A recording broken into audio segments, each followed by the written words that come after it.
আসসালামু আলাইকুম। আবারও চলে আসলাম আরেকটি আমের রেসিপি শেয়ার করার জন্য।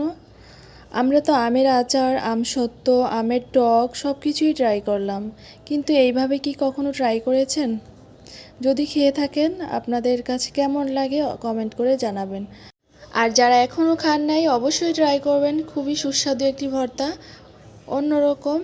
আর ইদানিং আমি এটা শুনতেছি এটা নাকি ভাইরাল রেসিপি, কিন্তু আমি জানতাম না। কিন্তু অবশেষে ট্রাই করে ফেললাম। ভাইরাল রেসিপি আসলেই খুবই মজা, আপনারাও অবশ্যই ট্রাই করবেন। তো আমি বড় সাইজের একটা আম নিয়েছি, এটা ছিলে নিচ্ছি।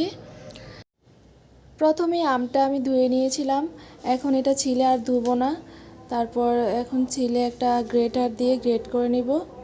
তো আপনারা চাইলে বড় যেই গ্রেট করার ইয়াটা আছে ওইটা দিয়ে করতে পারেন, আমি ছোট ওটা দিয়ে করতেছি।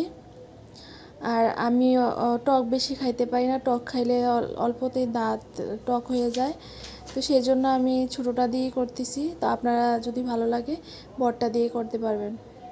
তো গ্রেট করা হয়ে গিয়েছে। এখন 1 টেবিল চামচ গুঁড়া দুধ দিয়ে দিচ্ছি, আর স্বাদ মতো লবণ, আর হালকা একটু বিট লবণ। আর এই ভর্তাটার আসল ইয়াটাই হলো গুঁড়া দুধ। তো এখন দিয়ে দিচ্ছি হালকা একটু শুকনা মরিচ, মানে চিলি ফ্লেক্স, আর চিনি দিচ্ছি। আমি প্রায় 1.5 চা চামচের মতো চিনি দিয়েছি, আপনারা যেমন পছন্দ করেন সেরকম নেবেন। আমি প্রথমে বলে নিয়েছিলাম যে আমার টক বেশি খেতে পারি না, আমার দাঁত টক হয়ে যায়, সেজন্য আমি চিনিটা বেশি নিয়েছি। তৈরি হয়ে গেছে স্পেশাল আমের ভর্তা। আশা করছি আজকের ভিডিওটি ভালো লেগেছে। ওকে, আল্লাহ হাফেজ।